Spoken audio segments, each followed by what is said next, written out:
Assalamualaikum warahmatullahi wabarakatuh. Innal hamdalillah nahmaduhu wa nasta'inuhu wa nastaghfiruh wa natubu ilaihi wa nastahdihi wa na'udzu billahi min shururi anfusina wa sayyiati a'malina. Man yahdihillahu fala mudilla lahu wa man yudlil fala hadiya lah. Asyhadu an la ilaha illallah wahdahu la syarika lah. Wa asyhadu anna sayyidana wa nabiyyana Muhammadan abduhu wa rasuluh. Allahumma salli wa sallim ala abdika wa rasulika Muhammadin wa ala alihi wa sahbihi wa man tabi'ahum bi ihsanin ila yaumiddin. Qala Allah subhanahu wa ta'ala, ya ayyuhalladzina amanu taqullaha haqqa tuqatih wa la tamutunna illa wa antum muslimun. Para ikhwas sekalian, alhamdulillahirabbil alamin, bersyukur kita kehadirat Allah Subhanahu wa taala. Pada malam yang diberkahi ini kita bisa melanjutkan kajian kita, pembacaan serta penjelasan kitab Al-Yaqut An-Nafis fi Madhhab Ibni Idris karya Sayyid Ahmad bin Umar Asy-Syatiri rahimahullahu taala. Kita sampai di pembahasan makruhatus shalah, ya. Pembahasan yang menjelaskan tentang hal-hal yang dimakruhkan untuk dikerjakan ketika seseorang berada di dalam sholatnya. Kita mengetahui makruh ini adalah apa yang dilarang oleh syariat, tetapi larangannya tersebut tidak dibarengi dengan penegasan untuk meninggalkannya. Artinya tidak mengharuskan kita syariat, ya, untuk meninggalkan apa yang dilarang oleh syariat tersebut. Ini konteksnya makruh, ya. Nah, akan tetapi perlu menjadi perlu untuk kita pahami, ya, makruh ini bukan berarti sebagaimana yang dipahami oleh kebanyakan orang sekarang nih. Ya, dia kalau kenapa kerjain makruh, ya. Kenapa nggak ngerjain sunnah? Ya, jadi dibalik-balik tuh. Sunnah sama makruh dibalik-balik. Orang yang melakukan hal yang dimakruhkan di dalam ibadah, ya, itu mengakibatkan nilai pahala daripada ibadah yang dikerjakan itu sudah pasti dikurangi. Sudah pasti apa? Dikurangi. Sedangkan kita untuk mendapatkan pahala ibadah secara sempurna saja itu tidak ada yang bisa menjaminnya. Bahkan Nabi Muhammad SAW, ya, pernah menjelaskan di dalam salah satu hadisnya bahwasannya setiap dari orang nanti ada yang selesai dari sholatnya tidak mendapatkan pahala sholatnya, melainkan hanya separuhnya, hanya sepersepuluhnya, dan ya intinya tidak mendapatkan pahala melainkan sedikit. Bahkan ada yang tidak mendapatkan pahala sama sekali, melainkan hanya sekedar untuk melaksanakan kewajiban saja. Nah, jadi perlu untuk kita pahami dan kita ketahui apa saja yang dimakruhkan di dalam sholat. Beliau rahimahullahu ta'ala mengatakan makruhatus sholati katsirah, ya, hal-hal yang dimakruhkan di dalam sholat ini banyak, ya. Jadi pembahasan yang hal-hal yang dimakruhkan untuk dikerjakan di dalam sholat ini tidak terbatas dari apa yang disebutkan oleh penulis saja. Secara garis besar apa saja yang disunnahkan di dalam sholat kita tidak mengerjakannya itu hukumnya makruh. Jelas, ya? Seperti kita mengangkat tangan ketika takbiratul ihram, mengangkat tangan ketika ruku, i'tidal, dan bangkit daripada rakaat kedua, ya. Itu hukumnya makruh. Kita tidak membaca surat, ya, atau satu ayat, ya, di dalam sholat kita setelah membaca suratul Fatihah pada rakaat pertama dan rakaat kedua. Itu juga hukumnya apa? Makruh. Nah, jadi penulis rahimahullahu ta'ala mengatakan makruhatus sholati katsirah. Makruh sholat itu banyak. Di antaranya, ya, al-jahru fi maudhi'il israr, ya, mengeraskan suara di waktu-waktu, di tempat-tempat, di saat-saat yang disunahkan untuk kita mengecilkan suara kita ketika membaca surat. Ya, wa aksuhu, dan juga kebalikannya. Ya, artinya ketika kita mengecilkan suara kita, melirihkan suara kita, di saat kita disunnahkan untuk mengeraskan suara kita, itu juga apa? Makruh. Dan kita sudah mengetahui tempat-tempatnya di mana saja dan saat-saatnya di mana kita mengeraskan dan di mana kita mengecilkan. Ya, tetapi perlu menjadi ingat, di antara yang disunnahkan ketika kita mengerjakan sunnah mutlak, ya. Sunnah mutlak itu suaranya antara keras dan kecil. Jadi artinya terdengarnya itu, kalau yang namanya suara lirih, isror itu, sir itu hanya terdengar diri sendiri saja. Hanya terdengar diri sendiri saja. Adapun kalau sunnah mutlak itu antara jahar dengan sir itu paling kedengaran orang yang ada benar-benar di sebelah kita saja. Itu namanya antara sir dengan jahar, antara sir dengan jahar. Nah, dasar daripada makruhnya kita mengeraskan suara kita dan mengecilkan suara kita ketika di saat kita dianjurkan untuk mengeraskannya adalah sebuah hadis yang dikeluarkan Imam Abu Dawud dan juga Imam An-Nasai dan juga Imam Ahmad serta Imam Ibnu Khuzaimah dari jalan sahabat Abu Sa'id Al-Khudri radhiyallahu taala anhu, ia berkata, i'takafa Rasulullah sallallahu alaihi wasallam. Rasulullah sallallahu alaihi wasallam sedang melakukan i'tikaf fil masjid, di dalam masjid. Fasami'ahum yajharuna bil qiraah. Lalu Rasulullah sallallahu alaihi wasallam mendengar para sahabatnya itu mengeraskan suara. Jadi Rasulullah ya i'tikaf di dalam masjid, yang dimana kebiasaan Rasulullah kalau i'tikaf di dalam masjid itu bikin kemah di dalam masjid, ya. Bikin kemah karena Ustaz ikan. Mayoritas bangunan masjidnya Rasulullah itu tidak beratap. Yang beratap itu sedikit saja. Ya, yang beratap itu hanya sedikit aja. Jadi kalau mau terik-terikan ya. Nah, itu dia. Nah, lalu fakashafa sitr, lalu Rasulullah menyingkap tirainya. Lalu beliau mengatakan, ala inna kullakum munajin rabbahu fala yu'dhiyanna ba'dukum ba'dha. Ketahuilah bahwasanya setiap dari kalian itu sedang bermunajat kepada Tuhannya, maka janganlah kalian mengganggu sebagian yang lainnya. Wala yarfa' ba'dukum ala ba'dhin fil qiraah, dan jangan sekali-kali kalian mengeraskan suara kalian. Artinya di dalam membaca, artinya mengeraskan sampai taraf mengganggu orang yang ada di sebelahnya. Ya.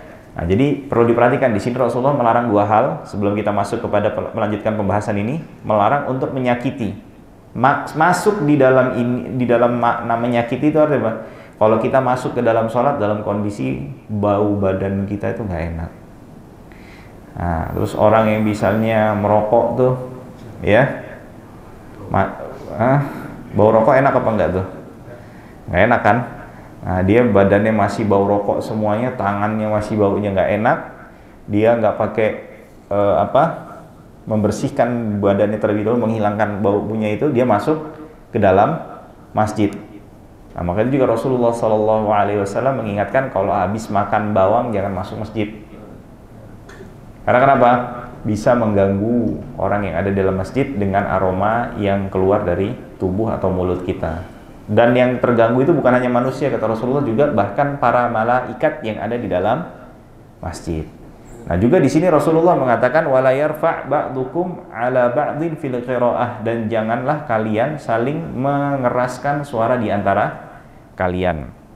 Nah, dari permasalahan ini, makruhnya mengeraskan suara di saat kita dianjurkan untuk mengecilkannya, dan juga kebalikannya, mengecilkan suara kita ketika dianjurkan untuk mengeraskan suara, ya. Dan juga dari hadis ini para ulama mengatakan terlarangnya, tidak bolehnya kita mengeraskan suara di masjid ketika ada orang sholat.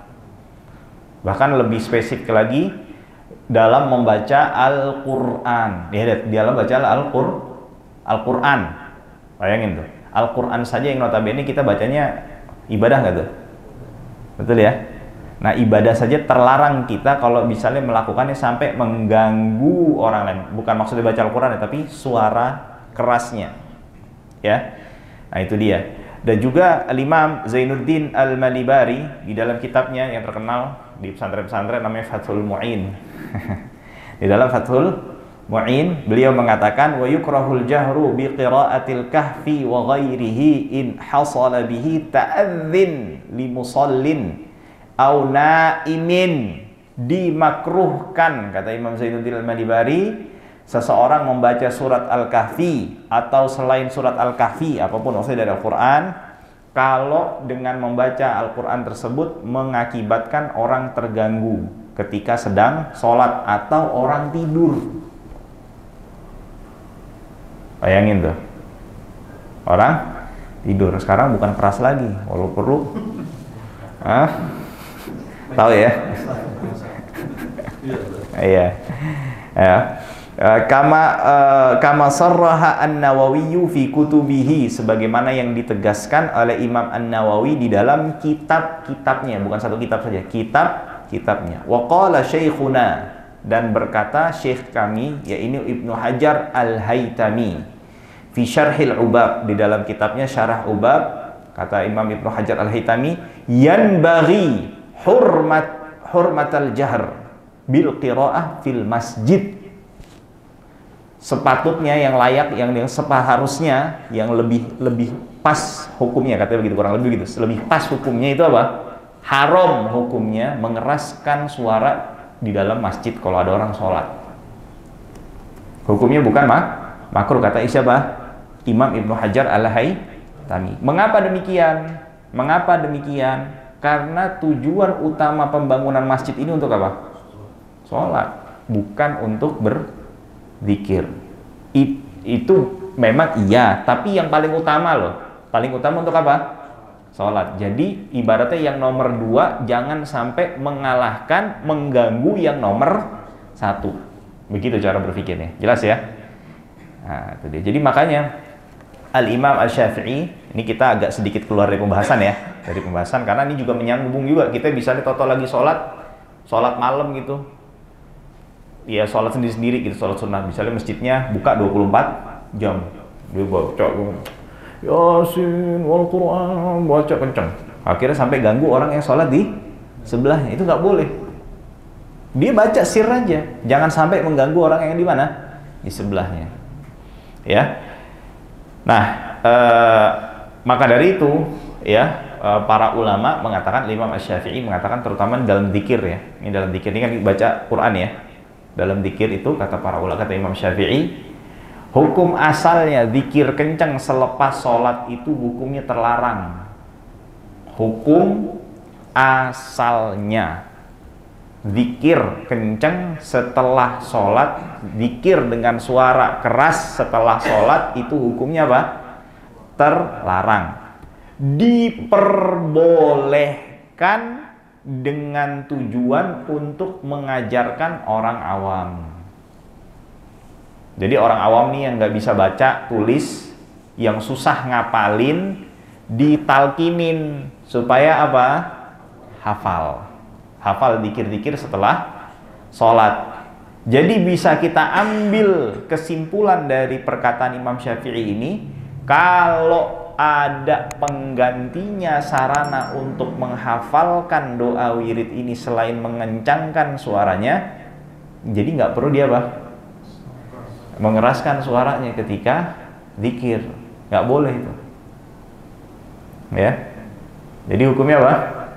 Tidak boleh. Apalagi sampai apa? Sampai mic-nya mau ditelen. Itu nggak boleh seperti itu.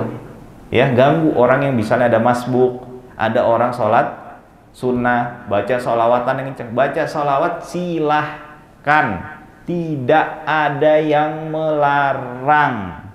Tapi yang terlarangnya apa? Mengganggunya, mengeraskan suaranya. Itu yang dilarang. Bukan sholawatnya, jangan dipahami, oh ini Ustadz ngarang, enggak, jangan dibilang begitu. Namanya nyari-nyari begitu, ya. Yang dilarang mengeraskan suaranya, ya. Nah itu dia. Jadi kita sudah mengetahui intinya, ya. Di dalam sholat ini termasuk hal yang dimakruhkan ketika kita mengeraskan suara kita di saat waktu-waktu sholat yang dianjurkan untuk mengecilkannya. Nah, itu juga maka para ulama sampai mengatakan kita sholat berjamaah nih, sholat berjamaah ya, terus kita baca suaranya keras sampai ganggu orang yang ada di sebelah kiri kanan kita. Nah itu juga dia apa? Dimakruhkan. Karena kata para ulama, makna sir melirihkan suara ketika sholat itu hanya terdengar oleh diri sendiri tanpa orang di sebelahnya mendengar apa yang kita bacakan.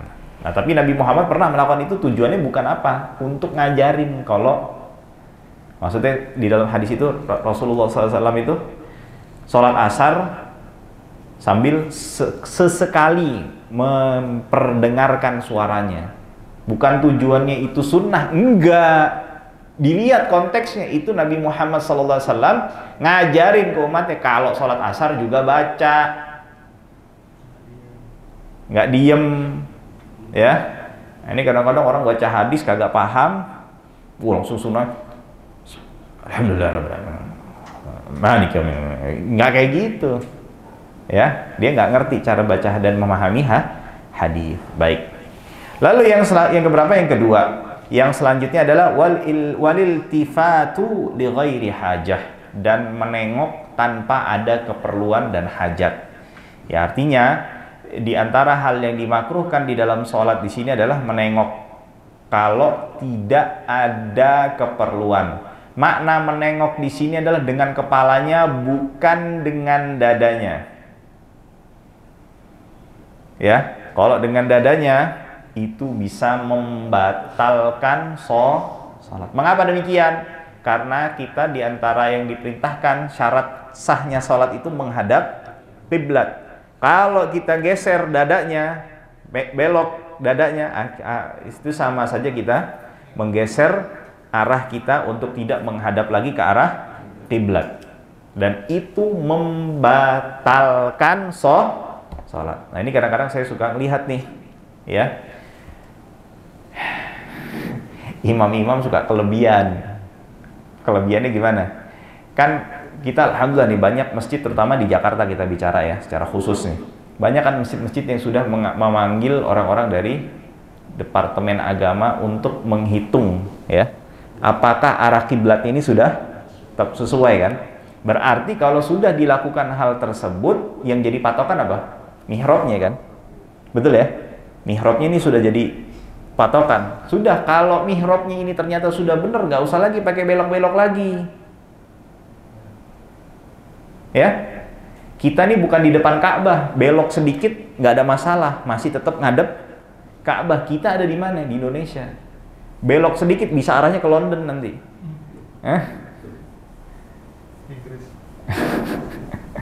Jadi sholatnya bukan ngadep Ka'bah nanti, ngadep mana? Old Trafford lagi. Hati-hati. Nah, jadi tetap apa? Arah sesuai dengan mihrab yang sudah ditentukan, nggak perlu menggok-menggok lagi, ya. Nah, ini makanya pentingnya apa? Fikih. Ya, maka dari itu kata para ulama yang paling berhak untuk menjadi imam itu siapa? Orang paling tua? Kagak. Orang yang paling tahu tentang hukum fikih di dalam sholat. Jelas ya? Nah, itu lagi. Nah, jadi kembali lagi di sini disebutkan hal yang dimakruhkan memalingkan wajah ya tanpa ada keperluan. Bila ada keperluan itu tidak mengapa. Hal ini apa dasarnya tidak boleh menengok di dalam sholat? Rasulullah SAW pernah ditanya di dalam sebuah hadisnya yang dikeluarkan Imam Al-Bukhari. Sayyidah Aisyah radhiyallahu taala anha bertanya kepada beliau tentang menengok di dalam sholat. Kata beliau sallallahu alaihi wasallam bersabda, "Huwa ikhtilasun yakhtalisuhu syaitanu min salatil 'abd." Itu adalah curian yang dengannya syaitan mencuri sholatnya seseorang. Nah, jadi kita maksudnya mencuri gimana? Orang yang kalau nengok ini biasanya sudah tidak khusyuk. Orang dibalas sholatnya, diberikan pahala dari sholatnya itu sesuai dengan kadar khusyuknya. Bukan sahnya ya, tapi kadar pahala yang diterima itu sesuai dengan kadar khusyuknya di dalam sholatnya.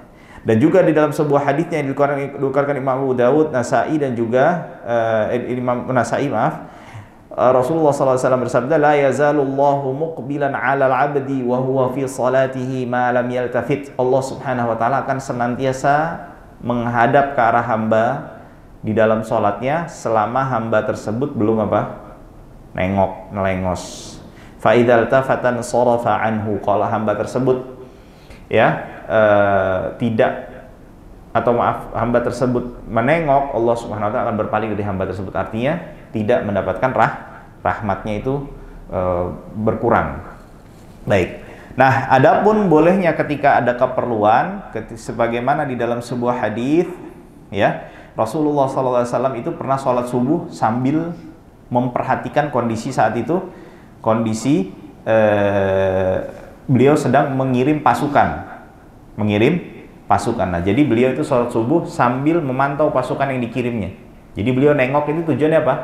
Memantau pasukan. Jadi ada keperluan di sini. Itu tidak masalah. Tapi kalau misalnya ya dia melakukan tanpa ada keperluan, itu hukumnya apa? Makruh, yang dimana makruh ini akan mengurangi pahala sholatnya. Baik, yang ketiga selanjutnya, wal isyaratu li ghairi hajah, memberikan isyarat tanpa ada keperluan. Ya, misalnya ada orang lagi ngobrol, atau ya maksudnya ada orang lagi apa, atau dia ngasih isyarat dengan tangannya gitu, itu nggak perlu, itu nggak boleh. Tapi kalau misalnya ada keperluan, misalnya keperluan seperti apa? Contoh ya, ada orang dia di dalam satu kamar, ya, orang misalnya di dalam satu ruangan, ada satu orang masuk, dia cuma sendiri di situ. Ada orang yang salam masuk dengan mengucapkan salam, terus kita jawab salam gitu dalam salat, waalaikumsalam. Enggak dong, ya kan? Bisa batal salat kita. Tapi kita ngasih isyarat sebagaimana yang dilakukan oleh Nabi Muhammad SAW ketika ada yang salam kepada beliau dan beliau sedang ada di dalam salatnya, beliau memberikan isyarat dengan tangannya. Lalu di antara yang dimakruhkan, ya, yang dimakruhkan untuk dikerjakan di dalam salat ini adalah isra, buru-buru. Di sini buru-buru maksudnya adalah apa? Tidak menghilangkan tumak ninah. Kalau menghilangkan tumak ninah hukumnya apa? Ya, makanya itu yang sholat 23 rakaat sampai 7 menit, wallahu alam deh. Paling yang sah sholatnya cuma imamnya doang. Yang sah sholatnya paling ini ya. Kan masih mungkin tumak ninah imamnya, masih mungkin. Tapi makmumnya, ya kan? Kan yang namanya tumak ninah tuh setelah ruku secara sempurna, setelah ruku sempurna ditambahin subhanallah, itu batas minimal tumak ninah. Lah kalau imamnya cuma begitu doang, makmumnya kira-kira bisa nggak? Ya. Dan itu juga kalaupun sholatnya sah, kita bicara sah ya, sholatnya sah, itu pun juga hukumnya apa? Makruh. Artinya pahalanya sudah pasti berkurang, bahkan bisa tidak dapat pahala sama sekali. Jadi mau ngapain capek-capek 7 menit? Bener nggak? Hah? Betul ya? Mending sholatnya nyantai, ya kan? 2 rakaat, santai dulu, ngaso, tenang, ya kan? Sholat lagi pelan-pelan, ya kan? Kan nggak ada yang nguber-nguber, betul kan? Nah, itu dia. Nah, jadi ini hal yang yang dimakruhkan. Termasuk di dalam hal ini, di dalam masalah buru-buru ini ada buru-buru dalam mendatangi sholat berjamaah. Ya, jadi kita nggak perlu buru-buru, kecuali dalam beberapa kondisi. Kita mempercepat langkah kaki kita ini, bahkan ada yang diwajibkan. Di antaranya apa? Pertama, Diwajibkan kalau misalnya kita dengan mempercepat langkah kaki kita ini bisa mendapatkan 1 rakaat sholat Jumat. Dapat rakaat sholat. Karena kenapa? Seseorang dikatakan mendapatkan sholat Jumat itu dengan mendapatkan apa? 1 rakaat. 1 rakaat ini didapatkan dengan apa? Ruku. Jadi kalau misalnya nggak dia buru-buru, nih imam bakalan apa? Naik dari rukunya.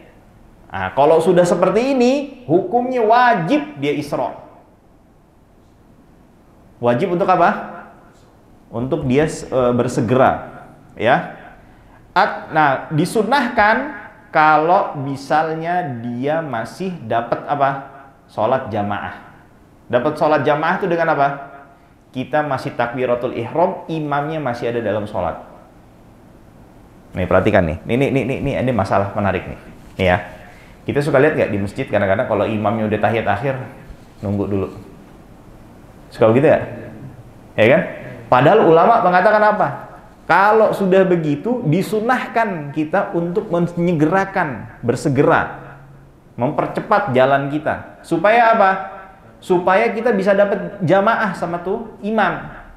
Dapat jamaah itu dengan apa? Imamnya masih tahiyat, kita baru Allahu Akbar.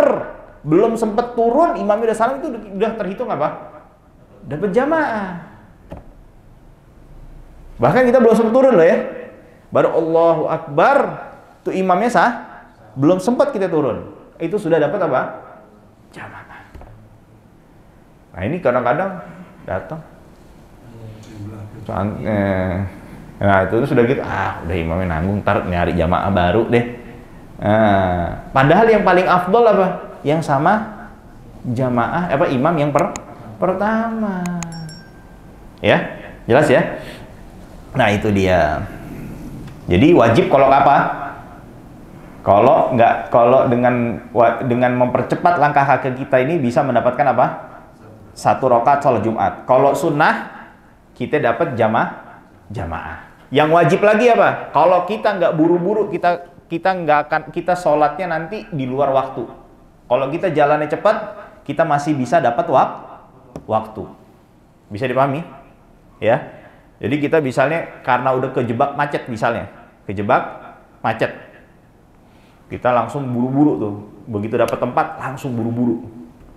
Supaya apa? Bisa sholat tepat di waktunya. Ya, itu dia. Lalu yang selanjutnya adalah wal iton. Iton ini apa? Iton itu mengkhususkan tempat. Jadi kita udah ngetek ya. Ngetekin tempat, udah booking tempat tuh di tempat kita nih. Selain imam boleh ngetekinnya di mana? Mihrab.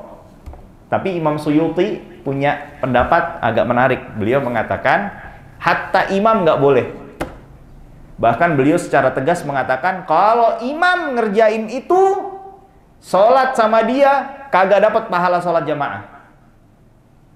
Cuman nyelesain sholatnya aja, cuman melaksanakan sholat. Hal ini berdasarkan sabda Nabi Muhammad SAW atau berdasarkan dalam sebuah hadis, naha Rasulullah SAW an naqratil ghurab. Nabi Muhammad SAW itu melarang naqratil ghurab, mematuknya burung yang hitam itu apa? Gagak. Jadi jangan sholat itu jangan. Nah, paham ya?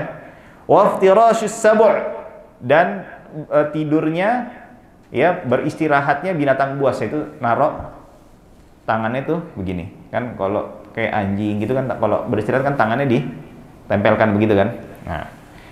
Nah lalu yang ketiga wa an yutinar rajulu bil makani fil masjidi kama yutinal ba'ir, dan orang mengkhususkan satu tempat dari masjid, yang dimana masjid ini punya siapa?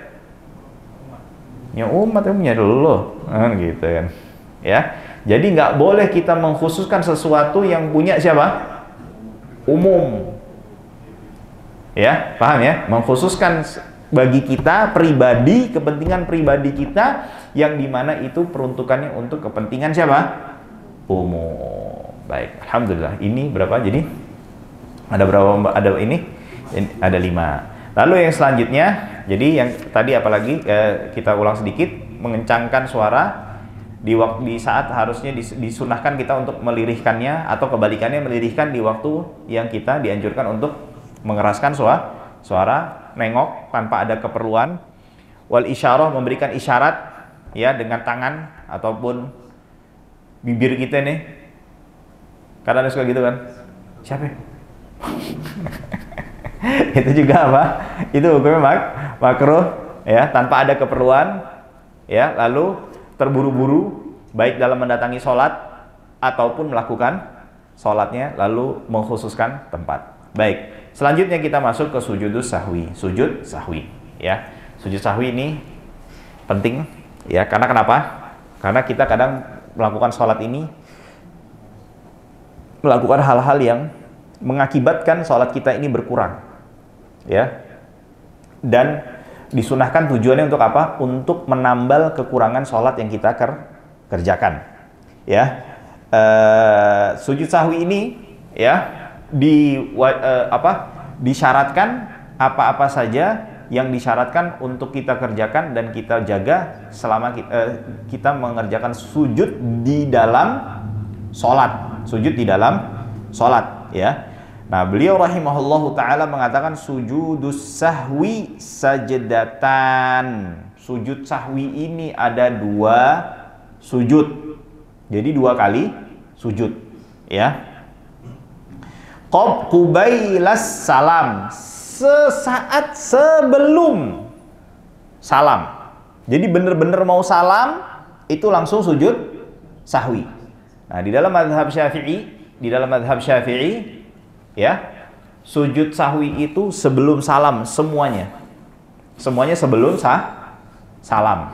Kalau mazhab Hanafi, sujud sahwi itu semuanya setelah salam. Bisa dipahami ya? Jadi sujud sahwi setelah salam baru sujud sahwi. Kalau mazhab Imam Ahmad mengatakan sujud sahwi ini pada 5 tempat itu disesuaikan dengan hadis. Jadi kalau Rasulullah pas bagian ini sebelum salam, maka kalau kejadiannya kayak gitu sebelum salam. Kalau kejadiannya yang kayak gini setelah salam Rasulullah, maka setelah salam. Tapi kalau di luar yang 5 ini kata Imam Ahmad ya, maka sebelum salam. Nah, mazhab yang paling banyak perincian yang masalah sujud sahwi itu adalah mazhab Imam Malik. Mazhab siapa? Imam Malik. Karena kaedahnya begini Imam Malik. Kaedahnya, kalau kekurangan karena kurang maka sebelum salam. Kalau kelebihan setelah salam. Contoh kekurangan gimana? Contoh. Ini kita ngomong mazhab yang lain sebelum kita mazhab Syafi'i. Contoh. Kata Imam Malik, siapa yang meninggalkan 3 sunnah berturut-turut itu disunnahkan, ditekankan untuk sujud sahwi. Contohnya apa? Seseorang yang meninggalkan membaca surat di dalam sholat. Ada 3 sunnah tuh yang ditinggalkan sekaligus. Apa itu? Membaca suratnya, terus jahar atau sirnya, mengeraskan suaranya atau mengecilkan suaranya, dan yang ketiga adalah apa? Berdirinya untuk membaca surat. Itu ketiga-tiganya disunahkan. Berarti ada berapa sunnah yang ditinggalkan? Kurang nggak ini? Kurang. Nah, kata Imam Malik yang disunahkan kalau seperti itu adalah sebelum salam. Kalau misalnya kelebihan, contohnya kelebihan itu bagaimana? Kita nggak sengaja sholat 5 rakaat. Nggak sengaja, bukan sengaja ya. Berarti kelebihan kan? Maka sujud sahwinya apa? Setelah salam. Dan ini pendapat qadimnya Imam Syafi'i. Jadi Imam Syafi'i pendapat qadimnya kayak siapa? Kayak syekhnya. Siapa? Al-Imam Malik ibnu Anas. Baik. Nah, mengapa Imam Syafi'i memilih pendapat, mengganti pendapatnya kalau sujud sahwi itu semuanya sebelum salam? Kan jadi pertanyaan begitu kan? Yang sebelumnya ada sebelum, ada sesudah salam. Pertama, dari hadis yang dikeluarkan oleh Al-Imam Al-Bukhari dan juga Imam Muslim dari jalan sahabat Abdullah bin Buhainah anna Nabiyya sallallahu alaihi wasallam shalla bihim dhuhra faqama fi rak'atainil ulayaini wa lam yajlis. Jadi Nabi Muhammad SAW pernah mengimami para sahabatnya dalam satu salat, dan beliau salat zuhur dan beliau tidak melakukan tahiyat awal. Tidak melakukan apa? Tahiyat awal. Walam yajlis, dan Nabi Muhammad SAW tidak duduk, lanjut nerusin sholatnya. Faqama an-nas ma'ah, akhirnya orang pada ngikutin. Hatta idza qada as-salata wa intadhara an-nasa taslimahu kabbar. Atau ketika sudah di penghujung sholat tahiyat, orang-orang pada nunggu kapan Nabi salam. Ternyata Nabi Muhammad nggak salam, justru apa? Bertakbir lagi, melakukan 2 sujud, dan beliau setelah 2 sujud tersebut baru mengucapkan salam. Nah, lalu Imam Ibnu Syihab Az-Zuhri mengatakan sujud lisahwi qabla salam akhirul amrayni min fi'lihi sallallahu alaihi wasallam. Jadi Rasulullah dulu pernah sujud sebelum salam sama sesudah salam. Tapi yang paling terakhir dikerjakan oleh Rasulullah itu apa? Sebelum salam. Jadi menunjukkan bahwasannya Rasulullah ibaratnya bahasanya mematenkan, menurut Imam Syafi'i begitu. Sunnahnya sujud sahwi itu kapan? Sebelum salam, ya. Dan juga Imam Syafi'i bertanya kepada ulama Ahlul Madinah, dan ini pendapatnya Umar ibnu Abdul Aziz, bahwasannya sujud sahwi itu apa? Sebelum salam. Yusannani li ahadi arba'ati asya, dan kedua sujud ini disunahkan, ya, dikarenakan salah satu di antara 4 hal. Jadi ada 4 sebabnya sujud sahwi. Yang pertama, tarku ba'dhin min ab'adhis shalah, meninggalkan apa? Ba'd min ab'adhis shalah, sunnah ba'd. Ya, jadi kan kita tahu sholat ini kan ada 3 kan?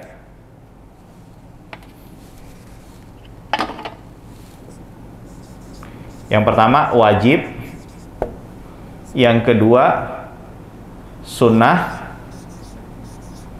ya, yang dimana sunnah ini dibagi menjadi 2. Ab'ad, dan yang kedua adalah apa? Hayat.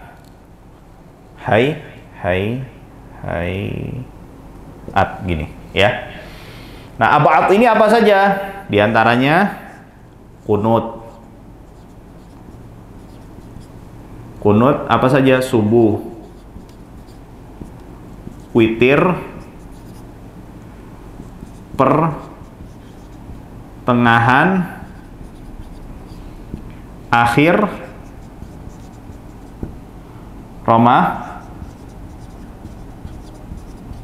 Ramadan, dan yang ketiga apa? Duduk di antara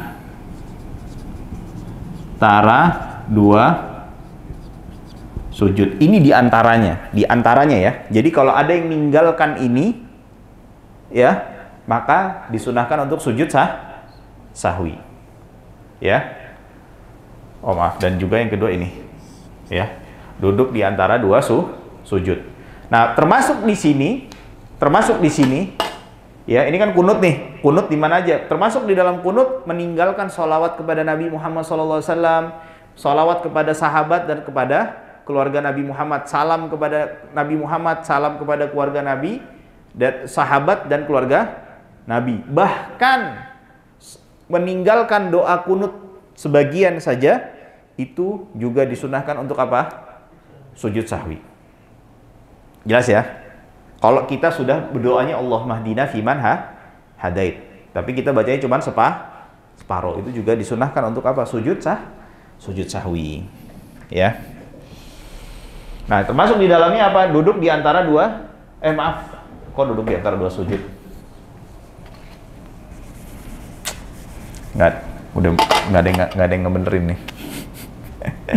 Duduk tahiyat awal.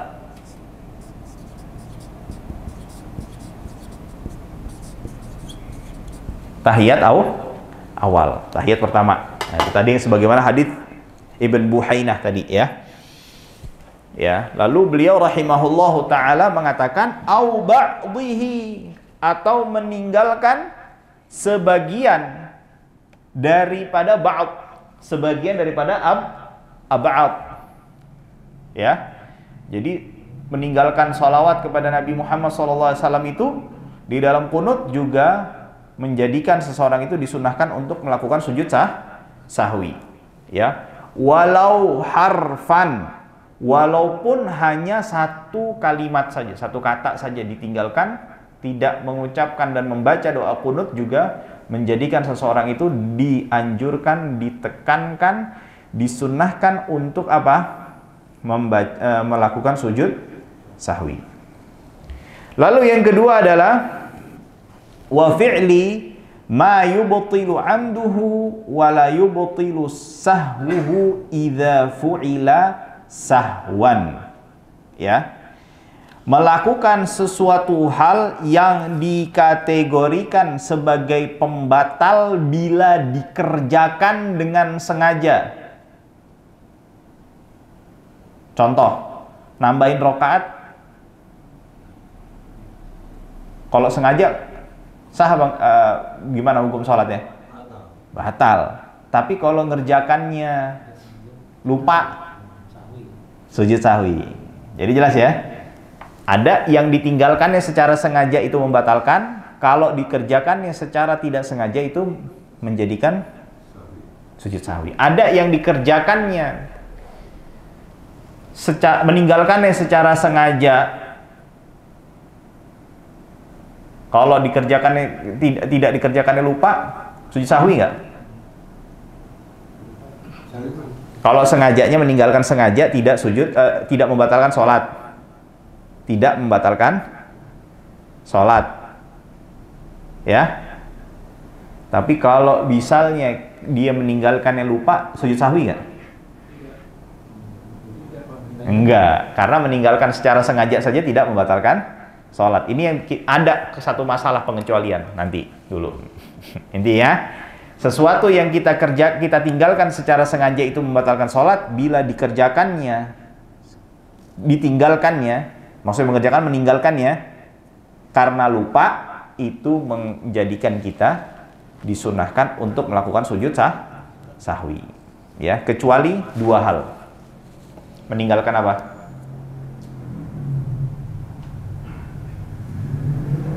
Niat sama takbiratul ihram.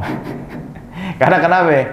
Kalau meninggalkan itu secara tidak sengaja, kita belum masuk sholat. Ini yang kita bicarakan kalau sudah di dalam sholat. Misalnya ada orang yang tidak sengaja ya meninggalkan ruku'. Ya, walaupun dia diharuskan untuk apa? Untuk mengganti rukunya, ya kan? Nah, berarti itu ada nambahan gerakan nggak? Menambah gerakan nggak? Nambah. Ya, jadi udah sujud, dia belum ruku, dia akhirnya bangkit lagi dan untuk ruku. Itu kan nambah gerakan. Itu kalau dikerjakan dalam kondisi sengaja, hukumnya bagaimana? Hukumnya membatalkan sholat. Tapi kalau dikerjakan secara tidak sengaja, itu tidak membatalkan sholat, ya. Hal ini berdasarkan hadis Dzul Yadain, namanya Dzul Yadain. Jadi Rasulullah SAW kenapa disebut Dzul Yadain? Artinya Dzul Yadain itu punya dua tangan. Emang manusia nggak punya dua tangan sampai dijadikan sifat secara spesifik? Nggak, karena sahabat ini tangannya punya tangan yang agak lebih panjang daripada orang umumnya, maka disebut Dzul Yadain, si pemilik dua tangan. Julukannya begitu. Ala kulli hal, jadi Rasulullah SAW itu pernah sholat, tahu-tahu pas tahiyat awal, sahabat udah ngiranya kan tahiyat awal, tahu-tahu Rasulullah salam. Sahabat bingung. Ada Abu Bakar, ada Umar, nggak berani negor. Sahabat yang lain ngelihat Abu Bakar, Umar nggak berani negor, tambah nggak berani, ya kan? Akhirnya subhanallah, Dzul Yadain malah negor. Dia mengatakan, ya Rasulullah, wahai Rasulullah, Aku siratis salatu am nasid. Wahai Rasulullah, apakah salat ini dikosor? Apa engkau lupa? Kata Rasulullah, fanadhara Nabi sallallahu alaihi wasallam yaminan wa shimalan. Rasulullah nengok tangan celingak kanan bingung gitu loh. Enggak ada, saya enggak mengkosor salat, saya juga tidak lupa. Jadi Nabi merasa tidak lupa. Tetapi Nabi bertanya, ma yaqulu dzul yadain? Apakah benar yang diutarakan atau yang disampaikan oleh dzul yadain? Kata para sahabat yang lain, shadaq, betul wahai Rasulullah sallallahu alaihi wasallam. Nah, perhatikan, Rasulullah udah jalan. Terus ngomong, itu udah selesai belum sholatnya? Belum. Kan sholatnya masih 4 rakaat. Dia baru selesai 2 rakaat. 2 rakaat, niatnya sholat zuhur. Betul kan? Nah, itu kalau dikerjakan sah nggak tuh? Batal nggak? Batal kan? Kalau dikerjakan secara sengaja. Tapi Rasulullah di sini apa? Tidak sengaja, lupa Rasulullah SAW. Nah, makanya itu kata ulama di dalam hasyiah nih dibahas panjang nih, khilaf. Apakah Nabi itu pernah lupa apa enggak gara-gara ini nih, hadis ini. Soalnya kenapa para ulama mengatakan Nabi itu nggak pernah lupa? Kalau lupa itu berarti ismahnya Nabi berkurang. Nabi dianggap kan maksum kan? Kalau orang lupa, lalai itu berarti berkurang, nggak maksum berarti namanya. Nah, tapi hadis ini bagaimana? Oh, di situ jadi ada timbul apa? Perdebatan di situ. Jadi kata para ulama kesimpulan simpelnya Allah membuat lupa ini sengaja, tujuannya untuk apa? Untuk menjelaskan hukum. Bukan kayak kita. Kalau kita mikirin dapur, aduh. Bingung mikirin dapur ala kulli hal. Ya. Jadi di sini disebutkan setelah Rasulullah SAW mendengar para sahabat yang mengutarakan semuanya yang sholat sama Rasulullah, bahwasanya engkau lupa wahai Rasulullah 2 rakaat sudah salam. Akhirnya Nabi Muhammad SAW kembali ya ke sholatnya, menggenapkan 2 rakaatnya dan beliau ya sujud sahwi lalu salam. Jadi di sini menunjukkan akan apa? Bahwasannya sesuatu hal yang tidak sengaja dikerjakan, bila dikerjakannya secara sengaja itu membatalkan sholat, mensunahkan seseorang tersebut untuk melakukan sujud sahwi, ya. Nah, juga di sini perlu menjadi perhatian 2 masalah lagi saya sampaikan sebelum kita akhiri kajian ini. Ada masalah kalau misalnya imam dia lupa duduk di antara 2 sujud. Habis sujud pertama dia bangkit. Paham ya? Sujud pertama dia nggak duduk di antara 2 sujud, tapi langsung bangkit rakaat berikutnya. Itu makmum bagaimana? Iya, subhanallahnya kapan? Di mana? Di saat sujud tersebut. Jangan bangkit duduk di antara 2 sujud. Karena kenapa?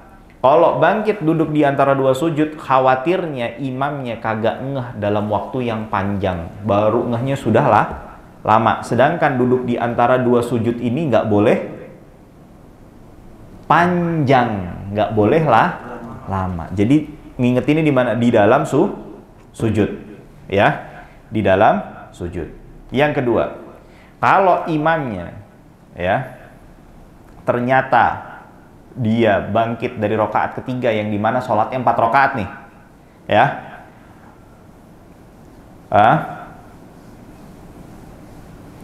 lalu dia bangkit ternyata tasyahud. Iya, tasyahud akhir di rakaat ketiga nih, bangkit dari sujud yang kedua, kan harusnya apa? Bangkit rakaat keempat. Ternyata si imam yang ngapain? Duduk tahiyat. Si makmum bagaimana? Kenapa? Iya, subhanallahnya di mana? Enggak, berdiri imam makmumnya. Karena kenapa? Posisinya saat itu di mana? Wajibnya berdiri. Si imam ngelakuin tahiyatnya sambil lupa. Jadi dia berdiri, ingetin subhanallah. Nggak mendahului imam. Ya. Sampai imamnya udah takbir kan? Tapi takbirnya kan kita bergerak setelah imam takbir. Ternyata takbirnya malah kemana? Duduk. Tahiyat kan? Kita takbir ke tempat yang bener nih. Berdiri kan? Jadi nggak mendahului imam, sama aja. Betul ya? Cuman beda imamnya kemana, ini kitanya kemana. Nah, jadi kita berdiri, kita ingetin subhanallah sampai imamnya inget. Atau mufarokoh, dia niat udah nggak ngikut imamnya, tidak ikut bermakmum dengan imamnya. Jadi jelas ya?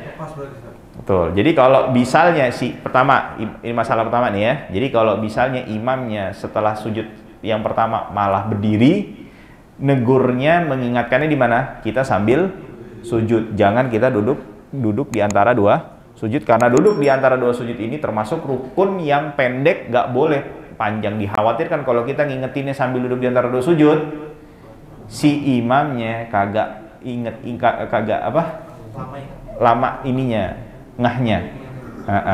Lalu yang kedua, kalau misalnya saat bangkit dari tahiyat, dari sujud kedua di rakaat ketiga, imamnya bangkitnya duduk tahiyat, kitanya kan berdiri kan? Kita ngingetinnya berdiri. Kita tetap berdiri atau sambil mufarokoh. Baik, sampai sini dulu. Kita masih ada dua penyebab sujud sahwi apa aja. Insyaallah kita akan bahas di kajian yang akan datang. Wallahu ta'ala a'la wa a'lam wa ahkam. Wa sallallahu wa sallama ala nabiyyina Muhammadin wa ala alihi wa sahbihi ajma'in. Walhamdulillahi rabbil alamin.